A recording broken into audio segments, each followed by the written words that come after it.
Hey, welcome to the conversation that's as diverse as the dogs that we adore. This is Gun Dogs and Guard Dogs, ultimate podcast dedicated to talking sense about dogs with Les Graham and Ross McCarthy. They work with all breeds of dog, but one specialises in gun dogs and the other prefers guard dogs. No flashy trends or social media hype here, just tried and true knowledge that stands the test of time. They bring you valuable insights and honest conversations about the social predator you share your home with. So here we go.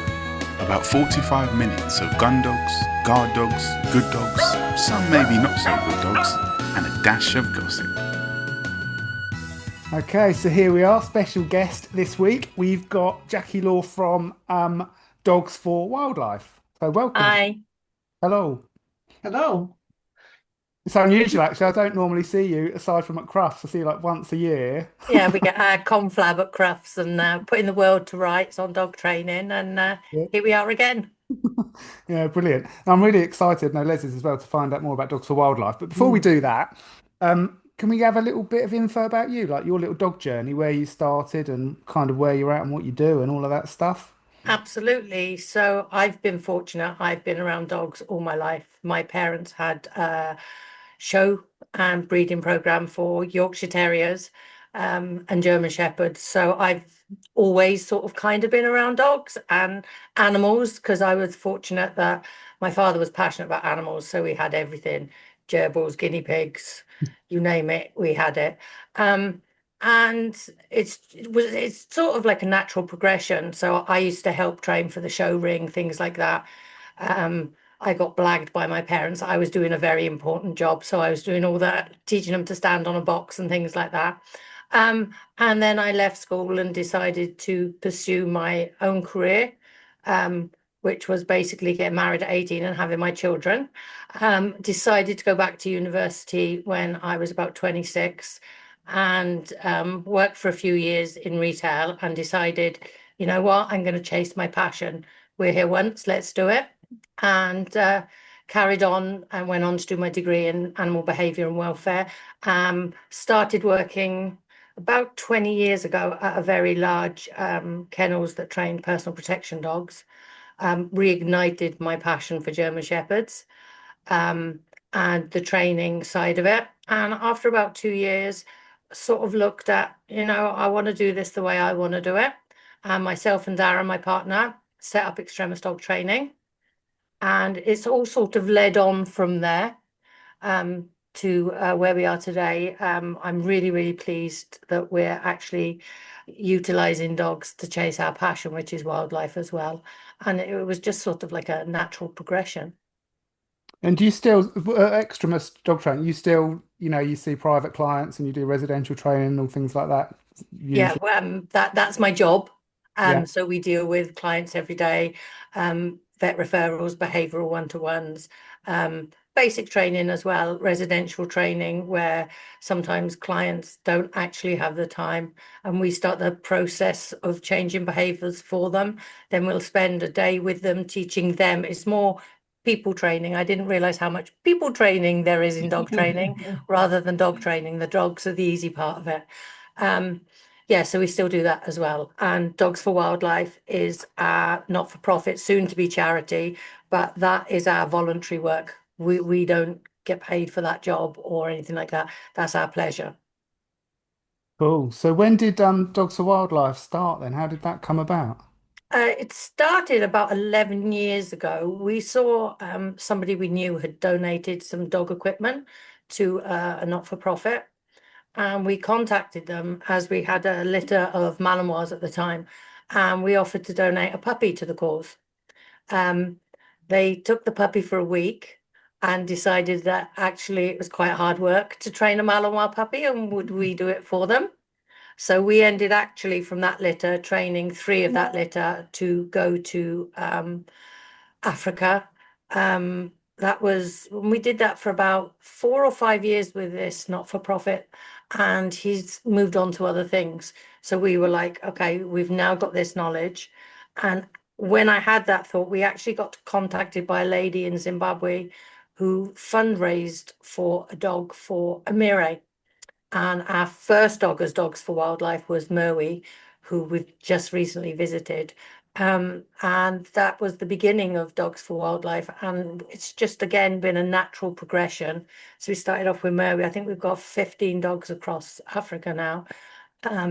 And, you know, it's a working relationship. So we're still in contact with every reserve we've worked with. There's ongoing support. Excuse me. We go across 1, 2, 3 times a year, depending on the needs. And obviously, we're always developing new projects as well. So do you Fascinating. do all of the training? Do you do all of Myself and it, Darren. You do, and then you send out fully trained dogs? Yeah, so at the moment, how it's always worked with us, we breed the puppies, Uh-huh. we select the puppies from that litter which we perceive as having potential, and then we'll develop and work with them for the first 16 months. Then we take them across to Africa, and there's a transference of bonding, relationship, and teaching those new rangers to have the same relationship with the dogs that we've already built, and that gives them a better capability of working together. And we have quite a unique early neurological stimulation program that we do with those puppies. So we're hands-on from day 3 of those puppies.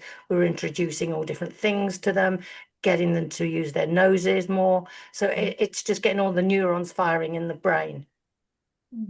But is it all Malus that you do? Is it No, all we've Malus? got No. Cocker Spaniels, working Labradors, which Ross has met quite a few times. He's met my boy, Rocket. We have Malinois, Dutch Shepherds. So predominantly for the tracking, we use Dutch Shepherds or Malinois. And then for the detection work, it's the Cocker Spaniels or the Labradors. But we are also now working with a rescue in Zimbabwe. And look, we've sort of in the very foundations of setting up a program where we're utilizing indigenous dogs, so the Africanis, Wow. ideally with the puppies that they get in there. So, you know, sometimes people are dumping puppies that are 2, 3 weeks old. So we're looking at developing at the moment. I think we've selected 8 dogs that and we're working with the handlers on a training process for them. What are they like then? Those dogs? I was just about to ask that. I've just gone onto Google on this screen and typed in Africanus. That's a nice looking dog, isn't it? They also sort of remind me a bit of Labradors. I've got to Google it That now. they're slightly smaller. They're a lot Are, are they, hardier. are they smaller than the lab? Because they look almost like Rhodesian Ridgeback size on the picture. Some are bigger, some are smaller. So I would say one of the dogs we've picked, Drew, is about 18 kilos, 19 kilos. Oh, is that He's sort of all? like a small, just a bit bigger than a Springer Spaniel, a good sized Springer Spaniel. We've got another one, Kovo, who is Africanus, but I think there's something else in there as well. He would be more of the Ridgeback size. And then the puppies, we've got 5, 6 puppies in training as well. I would think they're going to make 20 kilos, 25 kilos, Okay, maybe. so like a small lab bitch size. Yeah. That's what they remind me of. Gorgeous. The ability of their nose is really, really good. They have a little bit more nerve about them, but obviously as an indigenous dog, they'd need that because of the environments that they live in. But once they get on track, they are really quite good. Yeah. Are the floppy eared? Sorry, I'm No, looking at some are they some are upright or pointed. is it either upright Yeah, or some are like that. Yeah, some are just slightly floppy over, some are up. There's a few breeds in there. Because originally, I think they originally started in Egypt and sort of it migrated down. there's a couple of pictures here where they look very like the Pharaoh dog, Yeah. So the some of face them of do them. look a bit like that, but they're more like the original Heinz 57. Nice. That there's a lot. So the only thing we want to look into a little bit more is obviously once they get to 12 months, they're all going to need to be health checked x-rayed, because to think why we use the dogs we use and breed ourselves, they're all genetically tested. We know 3 generations of the dogs we supply. So for me, a massive part of this is the health implications. We've got to make sure for the welfare of the dog and the longevity of its working ability is the health sides of it. So making sure that they're getting the right diet from as soon as they get them, and you know, their understanding. So that's why we went over with Rachel Bean a few weeks ago, because we wanted them to understand health concerns, how to administer first aid, and just make them a little bit more dog savvy. So, you know, you can't expect everybody to have the eyes we have. So if we see a dog walking, we can instantly pick up there's a health problem. But it's just teaching those guys just to tune in a little bit more and slow everything down with dogs, because in a rescue everything's full on, there's loads of dogs running around. It's not until you actually slow the dog down and walk it that maybe people are picking up that there could be an issue with a hip, or you know, They tend to run through pain, don't the dogs? They just tend to, so rather than slowing down, like us when we're in pain, we slow down, whereas dogs tend to speed up, don't they, and just mask out. Yeah, and that's why. So we've had discussions with the rescue as well in relation to neutering, because obviously in some places they get neutering at 3-4 months old. So with the dogs we're selecting for this program, we're not getting them neutered. If they're neutered before 12 to 18 months, we'll have to potentially take them off the program because of issues with cruciate ligaments, things like that, that could be an ongoing concern. So we want them to be fully sexually mature and at their proper body type before spaying or neutering them. I guess, like you said as well, like, obviously it's a welfare issue for the dogs, but equally, when you're investing so much time in training the dog does need to have a sensible longevity of working life, doesn't it?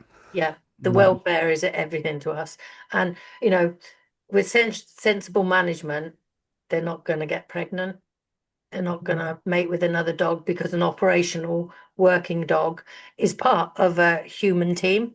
It doesn't necessarily need to be running around with lots of other dogs, because we're teaching behaviors we don't necessarily want them to be having while out working. Oh, there's a dog there, and off they go. No, it's focus, it's determination, and then downtime occasionally with the other operational dogs. Yeah, they can have free time, but it's no different to us. It's when you've got your work head on, it's work. Downtime's downtime, and with the right management of each unit, you know, there should never be any problems of puppies. No. And Sorry, go on, Ross. no, Go on, Ross. I was just going to say, so you train kind of 2 types of dog, do you? Like for 2 functions? Well, 3 really. So we've got basic tracking dogs that are just tracking dogs. There's no apprehension or anything. You know, some of the dogs we've taught previously are tracking, but they can look after the handlers if needed. It's never needed to be utilized, but they are taught in bite work.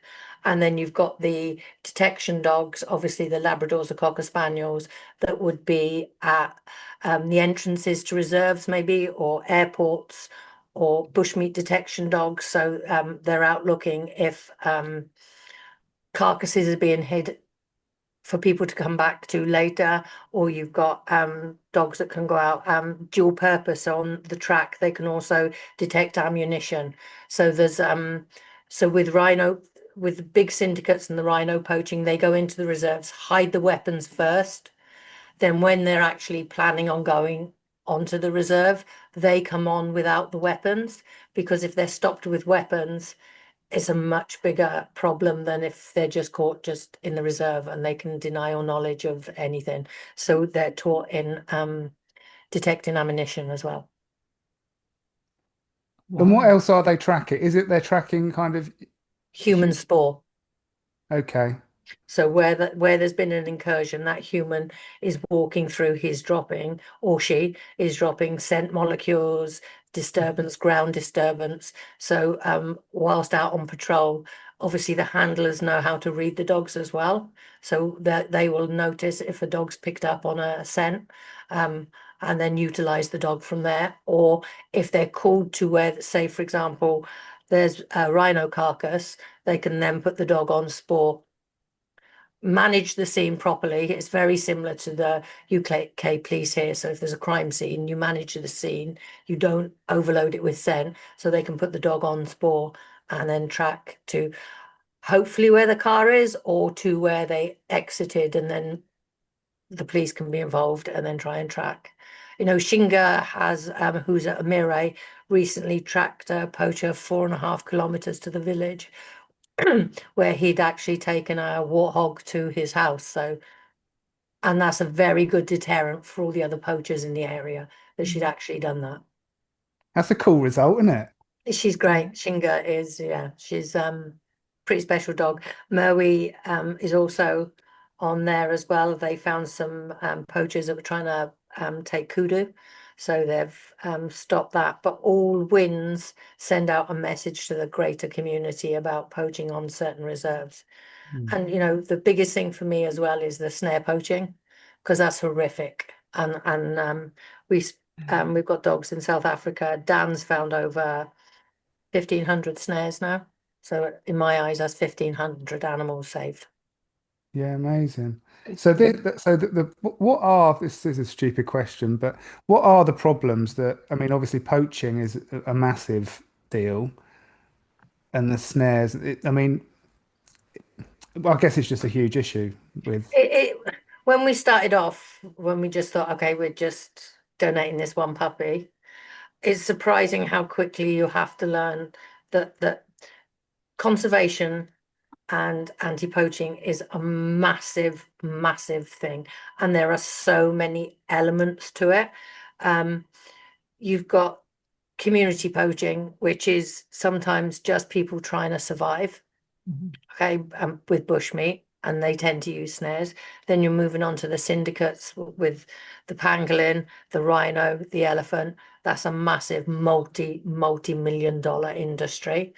And then, you know, you've also got to look at education, because in South Africa, for example, 2% of the children in that country even know what a rhino or elephant look like. You know, unless we educate them as to why they need to save them, there's always going to be problems. So we've sort of got added to just the training and all of that. We also work now with rural communities and community empowerment projects, because if you give them an opportunity or an ability to earn an income, it takes away from the need to poach.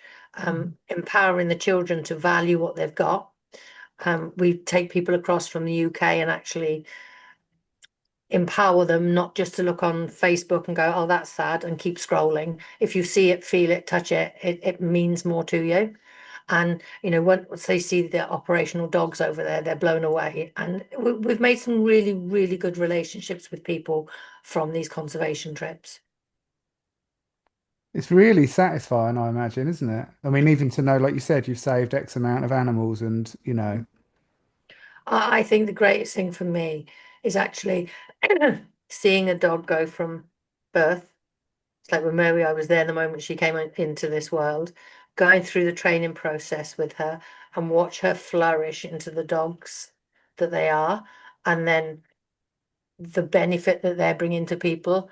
It's just it's just fulfilling a dog's need. Whereas a lot of the time in the UK, and as trainers, we all see it, or we're trying to put a square peg in a round hole. And these dogs are a round peg in a round hole, and they're actually meeting their potential. And that's really fulfilling for me. And just God, I mean to work a dog in the way that it's been bred to work is just so satisfying, isn't it? But on top of that, to help communities, help animals is amazing. And it must be really challenging, because you're looking at communities who can't afford to feed themselves, and so they're poaching because they want to feed themselves, but at the same time you've got to clamp down on it and saying poaching's not acceptable. But you've got families who are hungry. It must be really like emotionally tugging at the same time as you're trying to say, well, this isn't acceptable, we need to stop it. It must be real, like heart-wrenching stuff at the same time for you, or is it not? Or do you find No, that it is. It it's absolutely much? is, because I'm a mum. I know if I Yeah, didn't have an ability to feed my children, I would move heaven and hell to make sure my children absolutely. survived. So, and I think a lot of the reserves do take this on board with arrests, things like that, because there's various levels. And a lot of reserves do work with communities now. So, they employ a lot of the community, local community to work on the reserves. They do build and forge relationships with them. But it's the really rural communities that struggle. And I think that's what I mean is when we started off with, okay, we're just going to train these dogs and da, da, da, da. It's not until you get there and you're going, wow, okay, now we need to help in other areas. Now we run, it's called Sia Funda and Gunvelo. It's where we're working with Connected Planet, and we've raised funds in the UK to fund these projects, getting all the children into the schools. They get given a meal, they get educated on snake bite awareness, because that's a massive problem. Rabies awareness is a massive thing that I push as well, because that's the worst virus on the planet, not COVID, but rabies. So it's giving children an understanding that if a dog's looking all, leave it alone, because you only need to get the saliva on your hands, and there is no cure for rabies once they've got it. So it's working with communities on that, spay and vaccination programs with community dogs and rural dogs to try and help, because they're trying to eliminate rabies by 2030. So, anything we can do to help with that as well. So it is, because once you start looking at conservation, it's so massive and there's so many areas, and we're working in 2 or 3 areas, but there's so many more that need developing as well. I suppose it's like a ripple, isn't it? Like you said, you started, you've opened, opened the door, and then now there's massive problems all over the place. And I think education as well is like, that's why I was so pleased, like when we went over with Rachel, because one of the places we worked was with Zimbabwean police, and they had no understanding of what to do about heat stress and heat stroke, and quite a few of them had lost their dogs. And it actually touched me that a few of them, one guy lost his dog in 2007, and he said he wished he had that knowledge then that he had once Rachel had delivered it, because she's lost 2 or 3 dogs. And going forward now, they all feel like they're going to be able to treat their dogs or recognize the signs of when they're getting into heat stress and be able to deal with it. And in ways that obviously they don't live in the UK, they can't just rapidly wet them and cool them down, because they don't have maybe water to hand, but we would teach them other techniques, like digging a hole in shade so it's colder, get the dog in there, get somebody to just pour water over their head. So there was a lot of positive things from the education side of it as well that I'm really pleased with. That's awesome. And you work with a team of all female. Oh, the Um, Akashinga, yeah, yeah. in Zimbabwe, they're inspiring. That They I was reading that and it's really inspiring. Like you get a bit of feminist there, but that is amazing to have a team of all women. and it's because Stunning. it's it's because women rangers bring a different quality to dog handling than male rangers do, and their perception of the wildlife as well. Whereas we're more nurturing, and as the Akashinga, that they are much more protective and nurturing of the wildlife as well. Whereas men have the testosterone element of it, and whoosh, let's get in there, let's do this. I think the balance of having the female and the male handlers is special. Yeah, And God, yeah, girl power. Well, yeah, what can I say? And That is awesome. That is it is awesome. as well, because even when you go across there and like if I'm handling or Darren's handling, you see the different perceptions of Mhm, people's opinions on female handlers and male handlers. mhm. And do you think though, because they are women, do you think they spread the message throughout the community better? Because you I know how women talk, and then it's women raising the next generation generally as well, isn't it? So I think that is really, really important. And I also think that within the community, as the women within that community are the breadwinners, uh, that also raises their standing within the community and the yeah. messages that they have to share. So I think that's an important element of it as well. And yes, as the nurturers, they're teaching the children the value of the animals. And the interesting thing with the Akashinga as well is they're a completely vegan ranger unit as well. So they don't eat any Wow, meat or any animal product at all. Which Amazing. incredible. It's cool. I do find it incredible, and I often say that I'd like to try veganism for a week, but literally after day two, I'd run out of ideas. So I find it quite Yeah. inspiring. So that there's a lot to learn. There's a lot to learn from everyone. That's fascinating. And do all the dogs live with the handlers? Do people handle multiple dogs, or do they just have a dog that? They tend to have, so like at Amire, there's 5 rangers.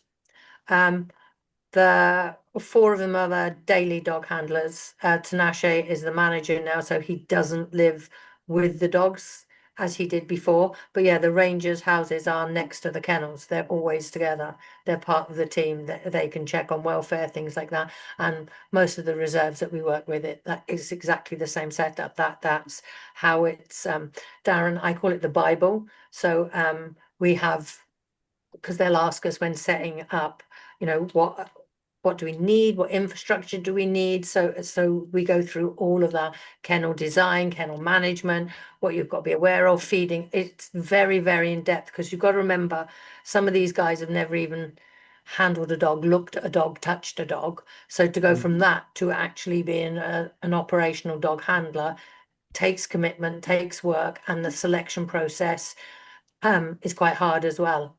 And because it's like Learn More, who has been with them now 7 years. When he first met Moe, when Darren took her across, he was terrified of her. He was like, "Oh, I'm never going to handle a dog." Him and her's relationship now is so symbiotic and fluid that it literally, every time I see him, it melts my heart, because he's gone from having that fear to the symbiotic relationship is unbelievable. And they didn't believe a dog would be able to do the job they did until they saw them work. Because these guys, you've got to remember, are visual spore spotters, and they're very good at what they do. They can only do that in daylight. Most How boating is at night.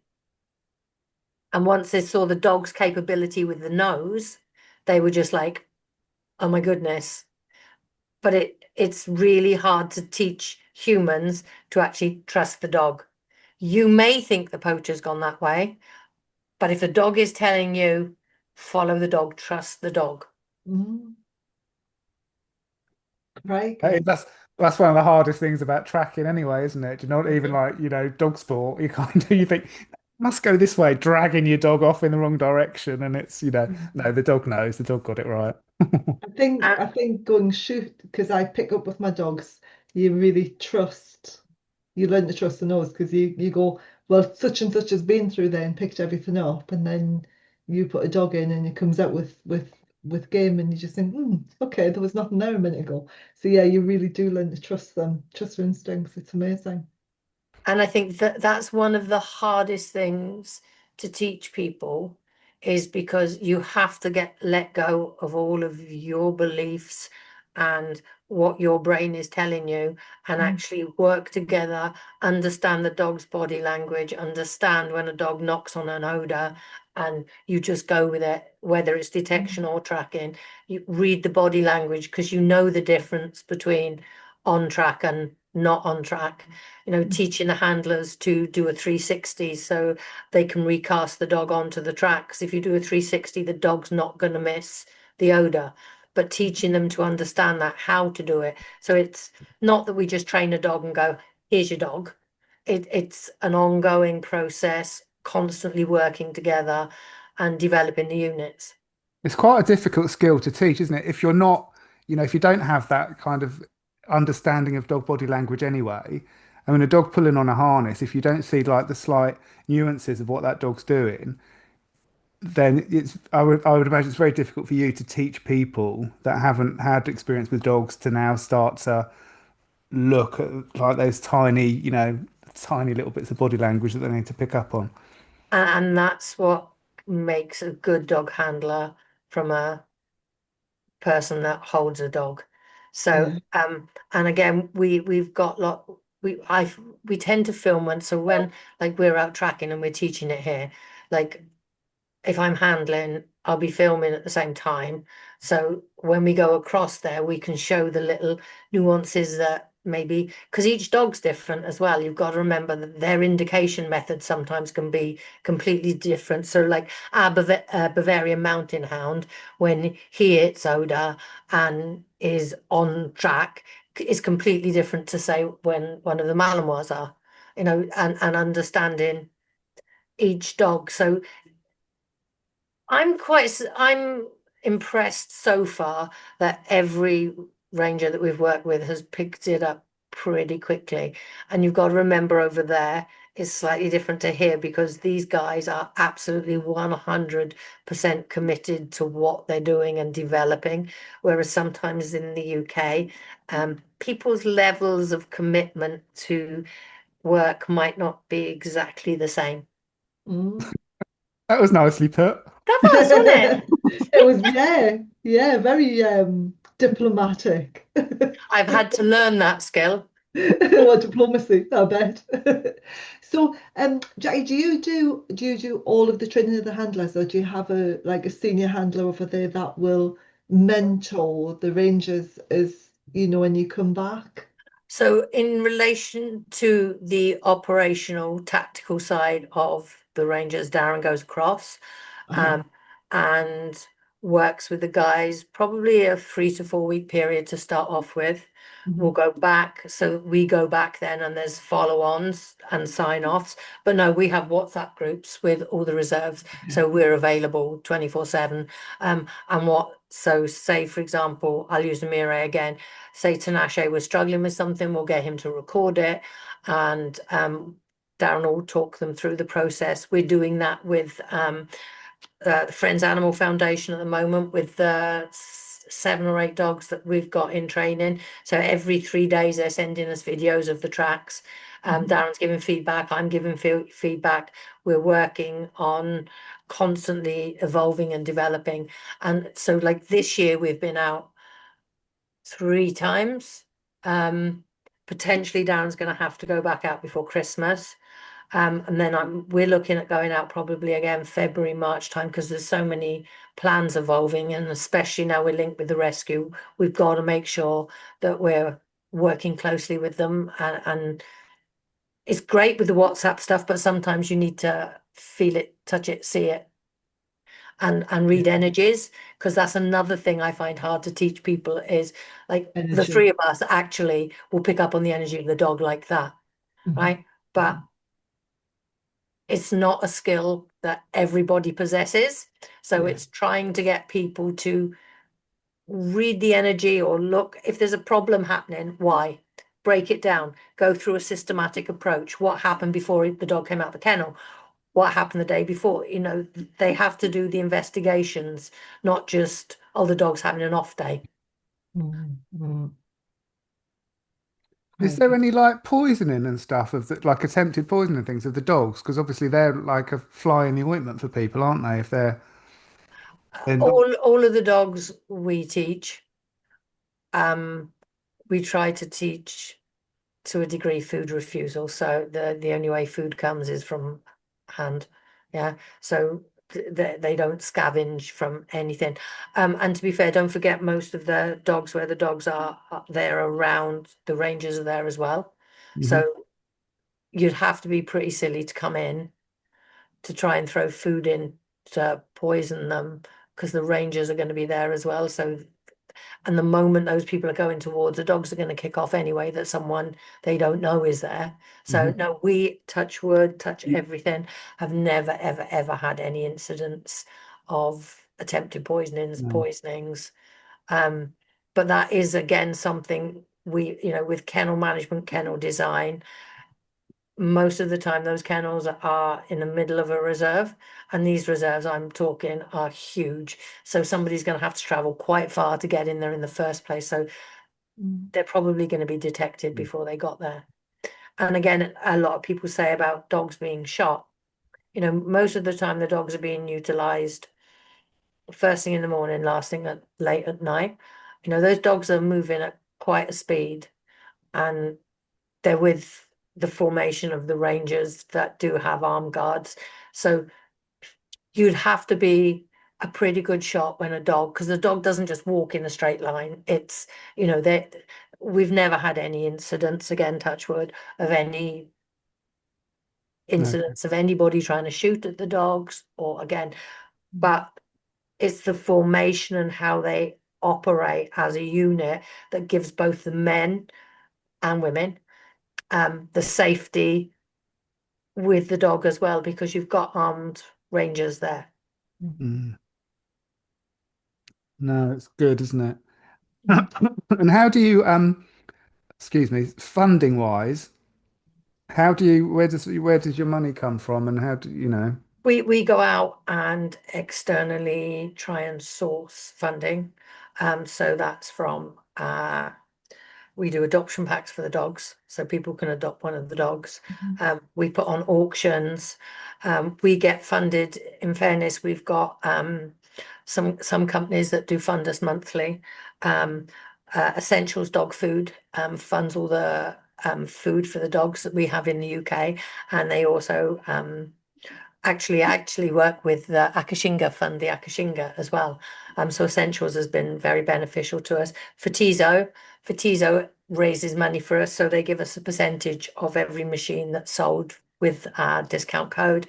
I'm trying to be careful now not to forget people, but we have a lot of external businesses that have helped us, but no, it's basically down to me and Darren going out, doing crafts, trying to raise awareness, raise funding, and I've said to you before, like crafts, we break even, but what it does for us in terms of raising our profile is really good as well.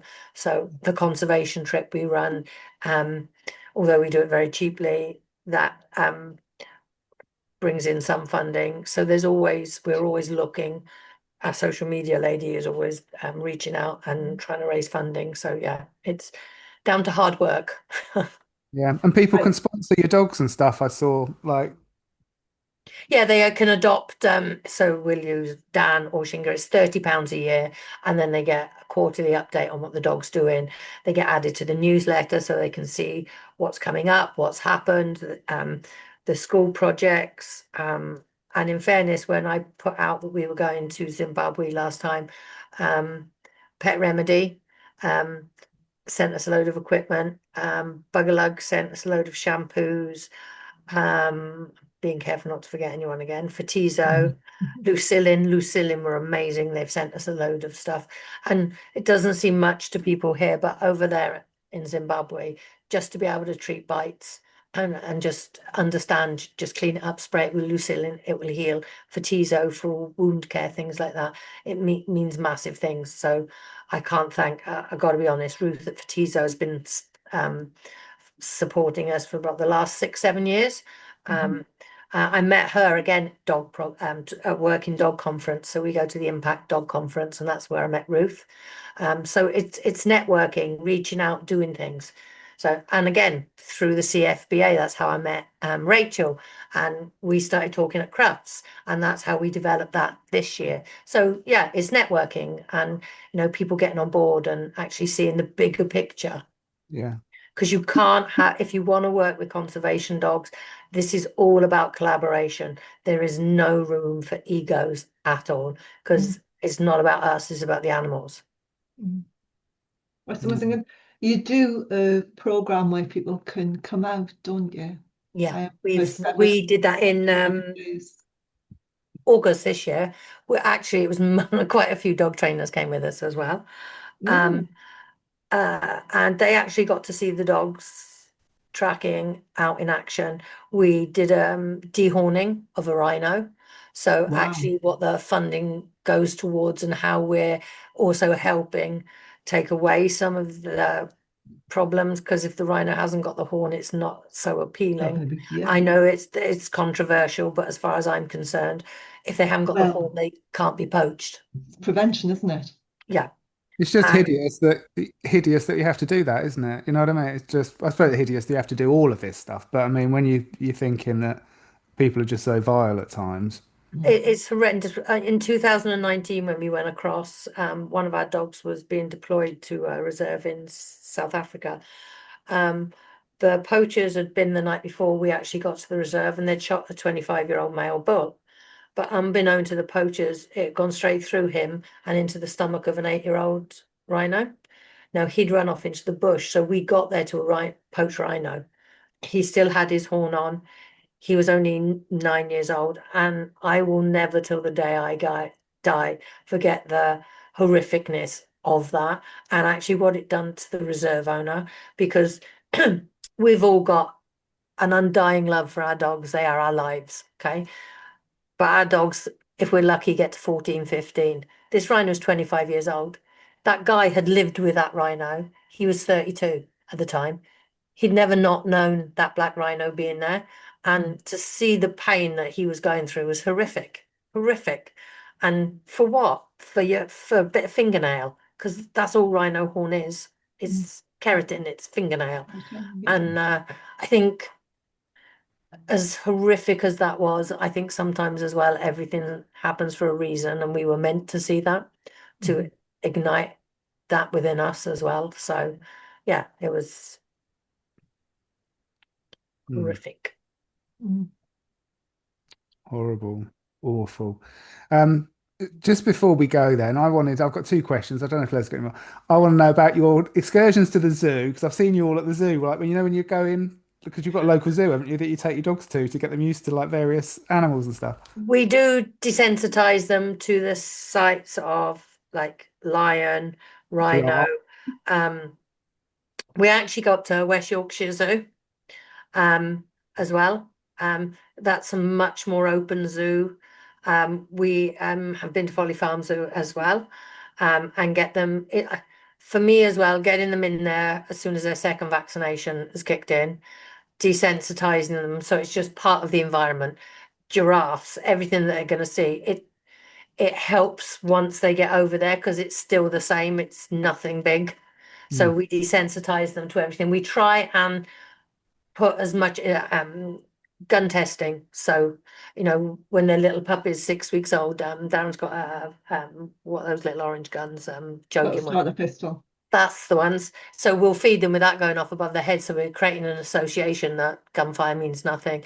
We have to add in as much as is humanly possible that we can think of that's helping in the desensitization program. It's like crate training is crucial because obviously when they travel over there, they're going to be in a crate for 15, 16 hours. We're getting the dogs comfortable to being in crates, things like that. And just to make the transition as smooth as possible. So yeah, anything we can add in, we do. And I guess you've learned a lot along the way as well, haven't you? You know what I mean? When you trained your first puppy to the dogs you train now, I guess it's kind of, you learn stuff along the way that you kind of add into your program. Absolutely. But I think because like obviously as Extremus, we were training operational police dogs, there hasn't been that much difference in what we do as puppies because the application is going to be some form of working. But yeah, it's some of the noises that I play now. So from day 10, I play noises and desensitizing sounds in the whelping room. So every sound you can think of.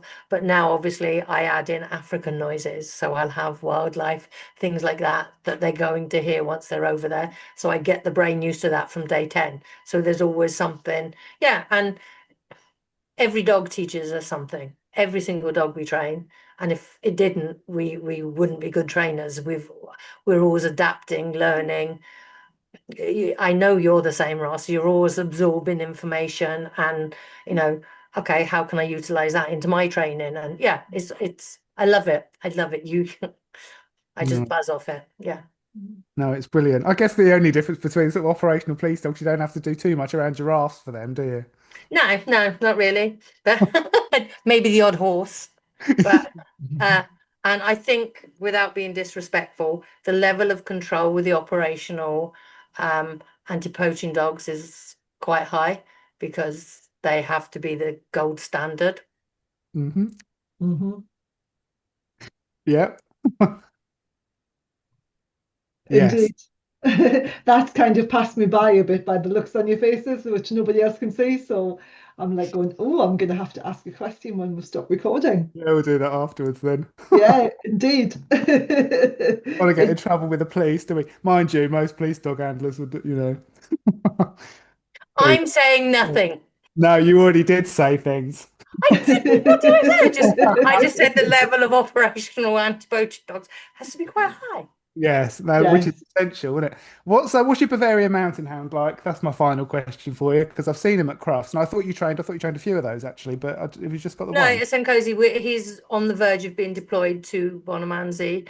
We're just waiting for them because in South Africa, slightly different to Zimbabwe, they have to be SESETA qualified and they have to go through all their training processes. And they need to get a canine handler at Bonamandzi. As soon as they get that canine handler, Nkosi's on the plane to go. He's ready to go. He's had all of his tests. It's just waiting for that to happen. Hounds are interesting.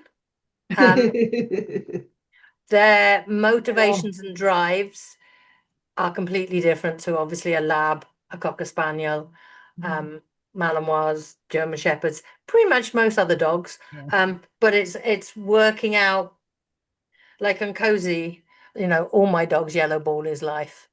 Or, on Cozy, as you saw at Crufts, it was a pink hippo. And he's loved that pink hippo since. And yeah, it's finding the drives that kick into him. Because once his nose is on, actually, there's a really good YouTube video. We've just done some filming. He tracked for over a mile. It literally was released last week. We filmed Wild and Tame, I think their YouTube channel is, and we've filmed with a extreme marathon runner. So she'd gone off and done her mile thing, and it was to see dog versus human. Um, and in fairness, he smashed it. He'd found her within 11 minutes, and it was across all different terrains, across tar roads, up quarries, things like that. So, he his nose ability, and of course, because of Yes, the yeah. ears knock up the scent, which gives a bigger scent pull. He is phenomenal at that. It's just learning how to motivate hounds in the Mm. beginning was the fun bit. Hmm. They're interesting dogs. I trained somebody who had HPRs and the Bavarian, and it was so interesting watching them work. And just the way he handled them completely differently. It was so interesting. Yeah, it Those is. ears are just, yeah. They're. I actually enjoy him because he's so user friendly. You Mhm. can take him anywhere, and he's a very good talking point as well. So when people see him, they're just like, "What is that?" Yeah, And so it gets you talking. Yeah. they're really unusual looking, aren't they? With their very Yeah, dark faces and the big ears. And and they get their ears very, very dirty very, very quickly. And I spend most of my time after he's eaten cleaning his ears up. Yeah. Cool. Can't be worse than a spaniel, can it? I'm gonna say get a spaniel ball. No, see, it's my Cocker Spaniel. She's just like the greatest dog. She has ombre hair that blows everywhere. But that's the only problem with Cocker Spaniels out in Africa is at ports and airports, they're okay because there's no vegetation. But if you were to utilize Mm. an operational Cocker in Africa, it'd have to be shaved Hmm. Mm. because of the heat. And, they are like, yeah, they do take some grooming unless you clip them. Mhm. No, Mm. exactly.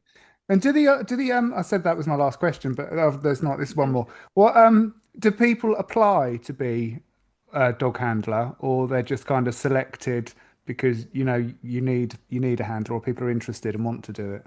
What, in the reserves? Yeah. It's normally that they have the rangers within the reserve and the infrastructure, but then if they're looking at developing a dog unit, then the selection process. So people might come forward and say they want to do it, but we'll go through a selection process, because it's no different, I suppose, to anyone here that wants to work with dogs. You either have an ability or you don't. And having a dog there will tell us far more than what they tell us, and just watch them with the dog, because you'll see whether there is that synchronicity, even if they've never had a dog before, just how they are around the dog.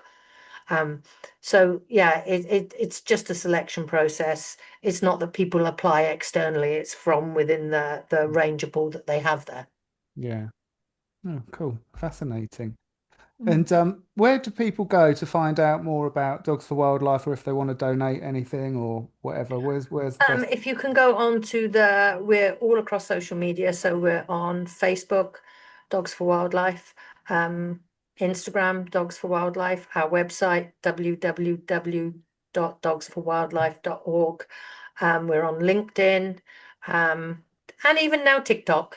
Oh, Hey. and it's Dogs Yay. number 4, isn't it? Number 4, Dogs Yeah. for Wildlife. Yeah, sorry, dogs and the number 4 wildlife. Yeah. Or just put it into Google search and it will come up. So there'll be, we've been fortunate. We've had some good publicity. We've been on a few television programs, things like that. So all of those will come up as well. And you can just see a little bit about me and Darren and our passion. And, we try and inspire everybody. If you've got a passion for this, drop us an email. If you want to get involved, drop us an email. We're always looking for people to collaborate with, work with. We're literally on the cusp of becoming a charity, so we will be looking to get more people involved with that if they've got skills in fundraising, grant funding, accountancy, anything. If people have got a passion for it, just drop us a message and we'd be delighted to hear from you. Amazing. Yeah, get Brilliant. involved. Absolutely. Brilliant. Wow. Thank you. That was just fascinating. I could ask you loads of questions, but I'm not going to. Thank Otherwise you. we'll be here all day. Thank you. It's so great. I've not met you, of course. I've not had the pleasure, of course, but it was fantastic talking to you. Thank you so much. Come next year, I'll be right behind where Ross's stall is, and we just walk around the corner. Okay, I am hoping to get down next year. It's great fun. It's great fun. She brings people to the stand when she wants to get rid of them. I was going to say that and I didn't. Go and speak to Ross. He can give you all the advice. I mean, I must admit, it is really nice not being on the stand, and just because I used to go on the stand years ago, and just to pop in and go, hello, right, okay, I'm off. I'm off to schmooze. It's much nicer. You do need a week to recover after some of the people, yes. The Crufts hangover. Yes. Yeah, no, I don't drink. It's you that's got the Crufts hangover. And that's just from the people. Yeah, no, I get the game fair hangover. I do the game fair instead. Oh, that'd be full on as well. It is, but it's good fun. No. But I to be honest, I love gun dogs as well. My work in labs, oh my goodness, and my crazy ass Cocker Spaniel, I absolutely adore them. They're fun. They are fun. They are fun, and they don't bite like Malinois and Dutch Shepherds either. No. Good to have a mix. My Labrador's got a really hard mouth, and when he misses my toy, oh God, I don't know, feel it. Yeah, I can't lie and say that my Labradors don't have hard mouths, but that's trained because they've been trained like Malinois rather than Labradors for the ball play. Yeah. Brilliant. So interesting. So interesting. Thank you. I've really enjoyed. Thank you so much for joining us, Jackie. That's no problem at all. You take care. Bye. Bye. Thanks for listening. It's not just gun dogs and not just guard dogs, but all things canine, as we hope you have discovered. Please like, share and subscribe and help us spread a bit of common sense back into dog ownership. And a review wouldn't go amiss either. Catch up with Les and Ross again in about 14 days for more canine conversations. Until next time, stay well and enjoy your dogs. Any dog-related questions or topics, just drop an email to talk@cfba.uk or message us via facebook.com/Gundogs and Guard Dogs podcast.